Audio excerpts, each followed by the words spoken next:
In this episode, we interview a native of the planet Ohweeoh, where they look backwards in order to move forward. He goes by the name Frisk, and he has a fascinating bag of memories. So roll up your towel into a pillow, lean back, and prepare to learn how best to not make a thing of it. Shut up and sit down.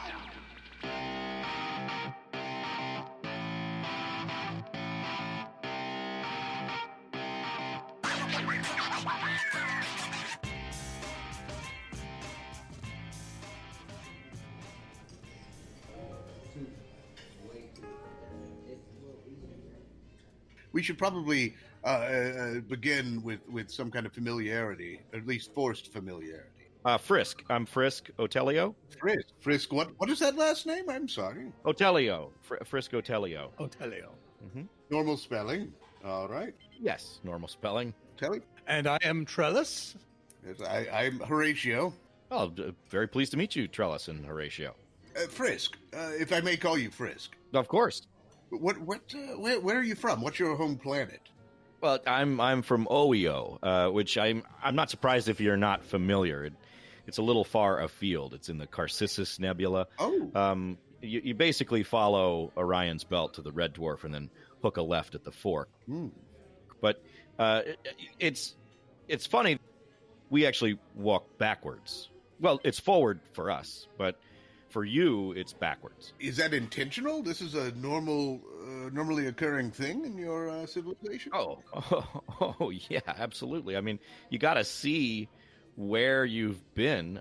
It's very strange to me that you would willingly walk away and leave the things that you are, where you are. I can under different points of view on movement there. Now, I see you have eyes on the front and back of your head. I was going to note that. Yeah, that's correct. These eyes here, or I guess you would call them eyes, they're really it's more of an infrared sort of sensor in case we're about to hit a wall or just, simple navigation, but the ones here, I call it my front. You would say it's my back, I suppose.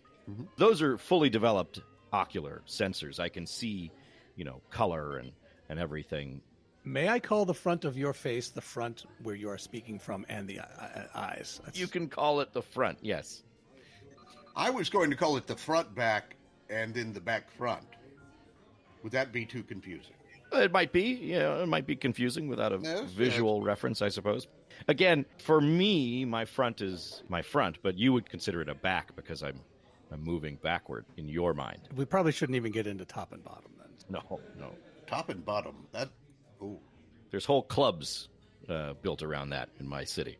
We might need to get into that a bit. Not literally, because I did not bring protection. Tell me a little bit more about these clubs and what sorts of things do you do for entertainment?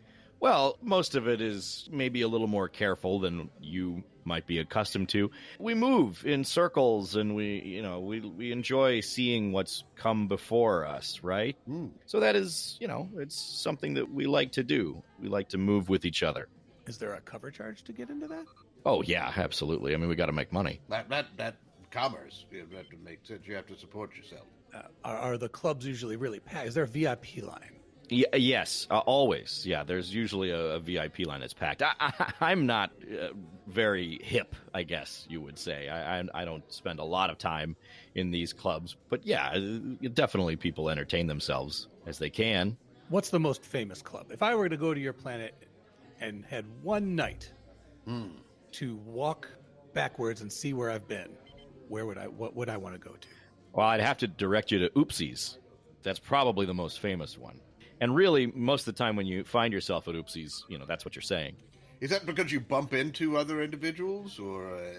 Yeah, it's heavily encouraged there to sort of not pay attention to your infrared sensors and just kind of bounce around. There's a large open floor, and so you're not going to hit any structures or walls, that might actually injure you. Instead, you're going to, bump into more Ohweeans. So that's sort of that's the thing of it. They like to bump up against each other. Is this the best way to maybe, meet someone special for that night? Well, certainly. I think that, in our day-to-day lives, we tend to be maybe a little more cautious, a little more careful. So if you want to unwind and you want to maybe throw that caution to the wind, you find yourself at Oopsies. Do some Ohweeoh bumping. Oh. I assume some kind of libations, some kind of inebriants would be involved in this? Yes, absolutely. With our sensors sort of what you would call my back eyes, they blast light onto the dance floor, I guess you would say. There's no real dancing. It's more just kind of bumping and cajoling, but you can't see anything, so you kind of shut your mind off to that part of it. But yes, the libations do help dull the experience of knowing where you are. What about bruising? Is that injury? Are there injuries from all the bumping? Is that a side effect? We're hardy people. It's all just sort of battle scars. Sounds like you got some sexually transmitted bumping going on. So yes. What's the STB rate? It's pretty high. It's the fun of it, right? That's the risky nature. The mystery, what's going to happen this lap around the floor. Will I pick up a sexually transmitted disease tonight or not? Yeah, it's thrilling. And again, that's how we, I guess, unwind. I mean, everything else is so prescribed. Again, we're always seeing where we were. There's a certain amount of care taken to that. So to not think about it and to completely untether yourself from, your concerns of any of that, it's thrilling. Now, with everyone always looking at, I would imagine you have a lot of historians on your planet. Oh, yes. Oh, yes. Oh, yes. Everything is... Very mindful of your history? Yes, everything is written and rewritten about. We have massive libraries with tomes of historical documents, and there's historical documents on the historian. They like the attention. I could understand that. Are there any historical controversies that get debated about? Ooh. Yes, and as a matter of fact, that's really the source of all conflict on Ohweeoh. And it's a lot of stewing. There's not a lot of physical conflict. It's more... I was wondering if there were history wars. Yeah, I don't want to dismiss them as toned down, but I mean, because they are very intense. None erupt to physical violence. My people, we don't really do the physical violence thing. You've advanced past that. Yes, because we see everything of where we've been. It's not worth it to cause a lot of destruction. And wanton destruction, frankly, we don't know where that goes. So that's not something we're interested in. So the future is not really a concern for your people. Is that what you're saying? No, the future it's certainly there. It's certainly going to happen, I suppose, but much more interested in what has come before, because you learn more about what's come before, and it exists. The future doesn't exist. What happened before, that exists. That is, I'm pondering. You mentioned all the exciting nightlife and everything. Are most of the people on Ohweeoh, are they city dwellers? Do you have a big metropolis? Trellis, you're thirsty for this nightlife, I can tell. He loves the nightlife. He loves to boogie. I see. And there are times where his feet start tapping, and I know he wants to go dancing, but then he just stays seated. You know I do. The house music's playing. It takes me away, and it helps me digest. Yeah, that's a very important point. Of course. Now, Trellis is talking about the nightlife. I was thinking about expanding on that with the arts. Do you have film? Do you have stage? Do you have literature? Yeah. Oh, of course. We love things built on the past. We love re-experiencing things over and over again, and it is thrilling to see, say, a long walk someone might have taken through their neighborhood and encountered all of the people that they know. Just the familiarity, the safety, the confidence. It's truly a remarkable thing, and if we were trying to remake something, it's always good to remake something that makes you feel good. That makes perfect sense. It's better to feel good, I believe. What brought you to Millyways? Something must have spurred you on. Oh, yes. Made you get into your ship and fly here for the finest dining experience known in the universe?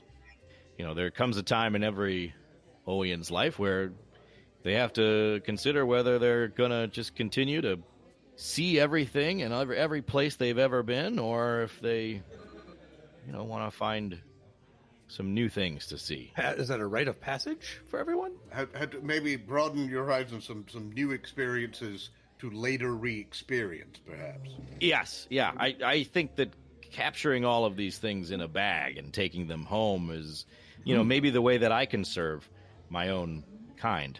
Perhaps I can write a broad history of something, and then people would know me. People would know my name. But you could write the history of your meal, and as no one has experienced that on Ohweeoh. That's correct. I'm sensing a bestseller. What about you, Horatio? I am. I'm also interested in this bag in which you put things.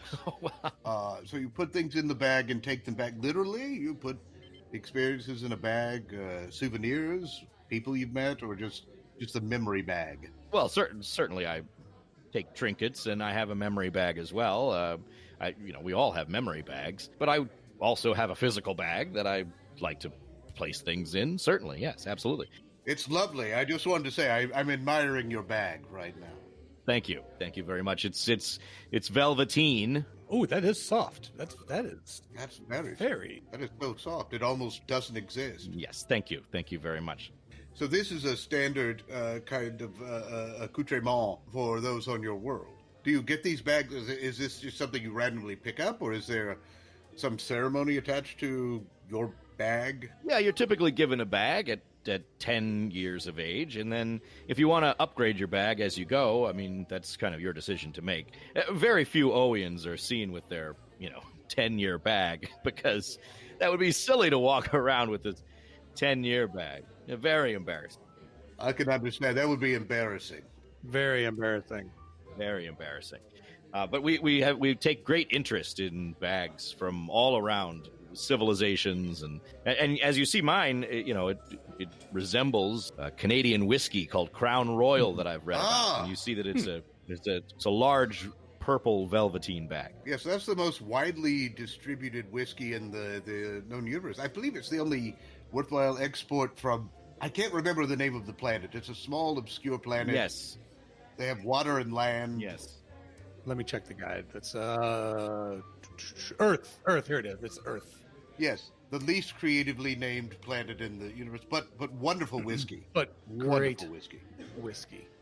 Yes, and as a result, one of the most widely distributed bags perhaps ever made. It seemed that everyone who purchased this whiskey got a bag, which is frankly more exciting. Just gave it away? We just gave away these bags, so everyone had these bags. So the Ohweeans have always kind of looked to that as a bit of inspiration. Everyone needs a bag to put stuff in. Is this one of the largest, trade industries? Oh, yes. Are you makers of bags or just consumers of bags?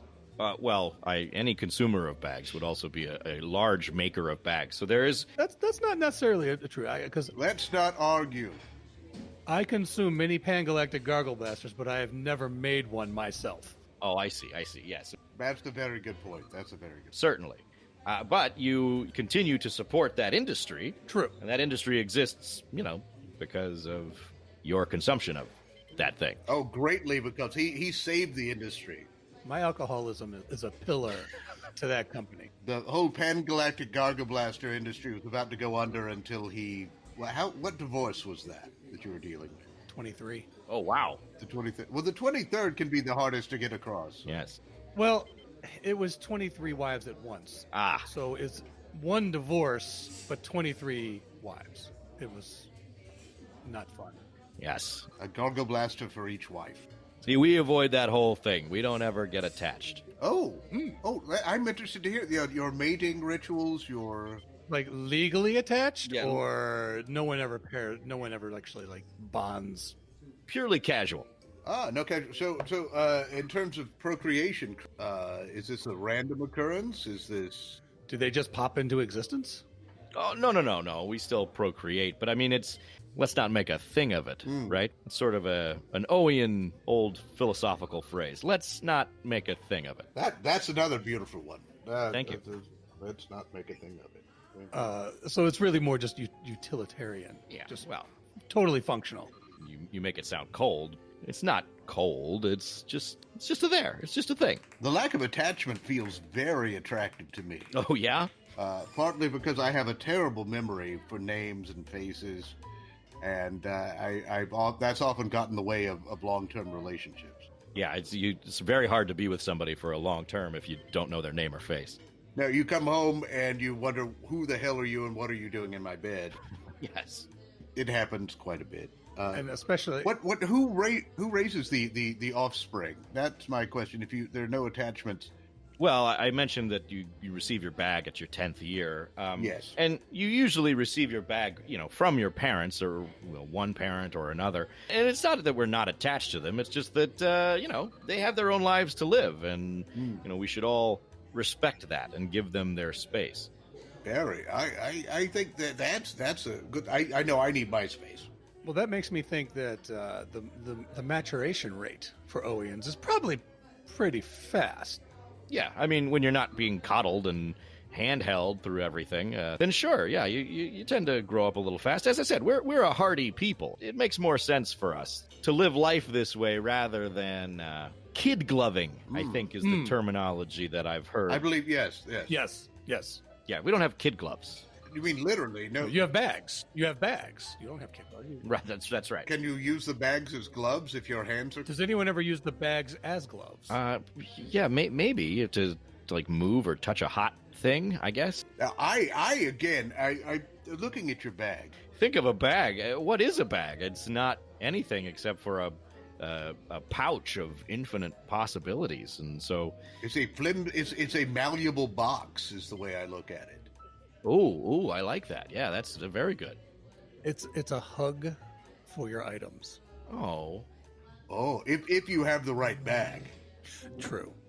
Like your velveteen bag, I believe that'd be like a warm, loving hug. Yes, if I were a souvenir of your travels, I would not want to leave the comfort of your bag. That I would hope that all of my items feel the same way. So circling back again to the nightlife, but not necessarily the nightlife. You mentioned... Ohweeans love to circle. I mean, we circle all the time. I am absolutely a circler. He loves to circle and boogie. But you mentioned that the going out was a release from, probably, I'm assuming, the pressures of the day. What is it that you do? It's a lot of chronicling. What would be your favorite chronicle? I know there's probably quite a few to choose from. Yes. Oh, yes. No, one of my personal favorite chronicles comes from many, many years ago in Ohweean culture. And there was an Ohweean man, Wilson, and Wilson, he had a phenomenal chronicle. It was an afternoon walk, and he went down to the place where we get our parcels. I don't know if there's a equivalent for anyone else, but people send things and then they show up at this location. Anyway, Wilson went down and grabbed his parcel and he brought it back home and then he unwrapped it. And that is a fantastic chronicle. It just shows simple pleasures. It's one of my favorites. It's been chronicled and rechronicled several times, but every single time it gets me. I love it. I love it so much. It's got everything. Yes, it's got everything. It's got a beginning, middle, and end, and a very, from what it sounds like, an exciting end.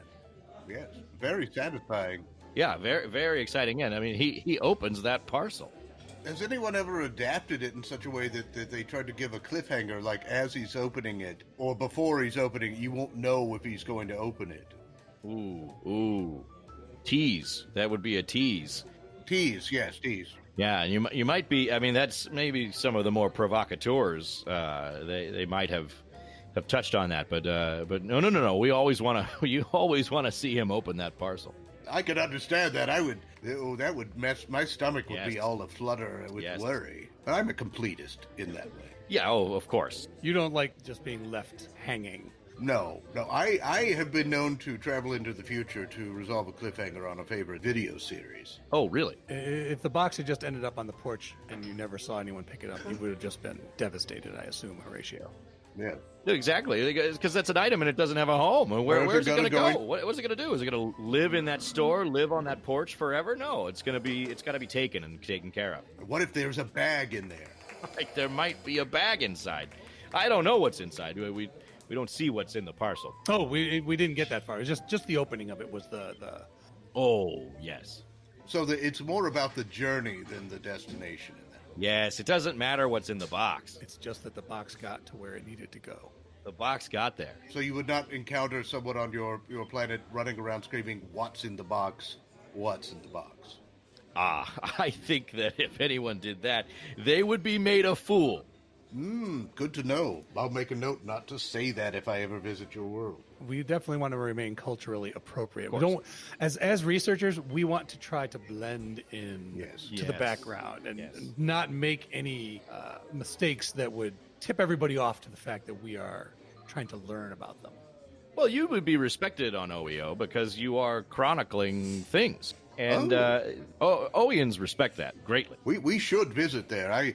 Would we be not worshipped, I assume? Would we at least be adored? Yeah, I think that they would. People would like you. I don't know if they would worship you. Do you want to go to a world, Horatio, where they worship you? I have been looking for one for a long time. I see. I am resting here in my quest to find a world where they would worship me. Some level of celebrity would make a planet more attractive to me. Yeah. Some level of celebrity for you, of course. Yes. I mean, my celebrity level might not be what yours is. I mean, you'd like to be carried around and shuttled back and forth from location to location. I'm okay with walking, but with people also waving and saying hello. Ohweeans would have to get over the fact that you look patently ridiculous walking around with your face forward. But other than that... Would there be... Now, you may not be aware, but Trellis is from a world with... that plastic surgery is all the rage. In fact, it seems to be the reason... It's the plastic surgery center of the universe. Wow. Has anyone on your world ever been built with their face on the opposite of where it's supposed to be? I've heard tales of this, and for the sheer shock value, they did put a face on the back of their head. Yes. But they also retained their front face, back face. So they had a face on either side, and of course it was, I mean... Yes. But, you know, again, we didn't make it a thing. But it was just a facade, is what you're saying. Face-off, yes. Yes. Yeah. I didn't say that. You said that. Would it be difficult to tell if that person were coming or going at that point? I believe that was part of what the shock value was. It was like, we don't know where this person is headed. That's very provocative. Now, did anyone ever consider looking at their feet to tell which direction? Yeah, I mean, that would obviously be a dead giveaway, but again, when you're wearing boots that go both ways, it's very difficult. I'm looking under the table now and seeing your feet. Now I realize what an inanely stupid question I just asked.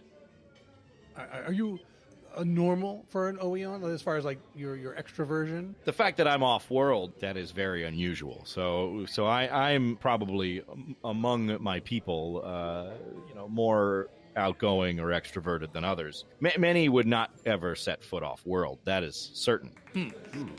You're a trailblazer then. This is fascinating. Again, if you chronicle this whole episode, it's going to take off like gangbusters when you get home. Oh yeah, well I'll definitely tell them. Make sure you add something, an opening of something at the end of it, and I think that would just cap it. Oh, that's exactly what I need. I need to get something that I can open. That's exactly it. Yes, it sounds like a wonderful ending. I would read all of it even without that ending, but that ending would certainly. And I also think with this book, when it comes out, it should be in a bag. Oh, yes. A velvety bag. A velvety bag with a book in it. Yes. These are all fantastic ideas. Would you possibly write a dedication? Because, of course, I want to be worshipped and adored. Acknowledged would be the first step in that. All right. Well, let's just not make a thing of it, shall we? I understand the concern. It's part of wanting to be worshipped does make one seem a bit needy, I understand. Yeah, I can see that, yes. I'm a prime example of that. Yes, indeed. But hey, Trellis and Horatio, please, anytime you want to come back and, spend a night at Oopsies and have a little bit of a bump. I would enjoy that. I'd love to try the bump. Oh. And I believe earlier you said something about let's not make a thing of it. Very inspiring phrase, in my opinion. I think our entry for Ohweeoh is going to be Ohweeoh, let's not... What was that again? Let's not make a thing of it. Let's not make a thing of it. I should make Frisk. Is that correct? I don't want to take the words out of your mouth. That's the highest philosophical statement of my people. I'm typing that in now. OEN or OEO. Sorry, OENs live on OEO. Let's not make a thing of it. There we go. Submit. That's perfect. Frisk, thank you for your time. I quite enjoyed it. Yeah, it was a pleasure meeting both of you, and get out to Ohweeoh and walk around backwards a little bit. And if when you get back, get your book published, please send it here to Millyways. Yes, send it here, booth 42. I look forward to opening the bag, but not pulling out and reading the book. Oh no, exactly. You honor me.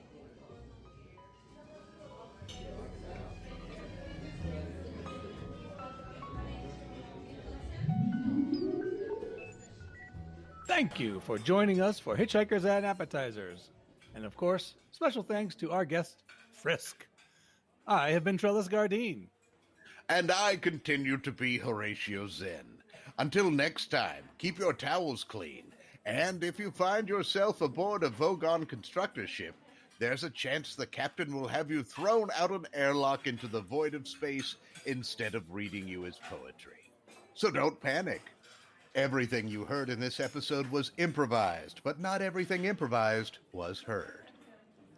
This episode of Hitchhikers and Appetizers featured the voice talents of Mike Gorgone as Trellis Gardeen, Bran Peacock as Horatio Zinn, and Landon Lee Kirksey as Frisk.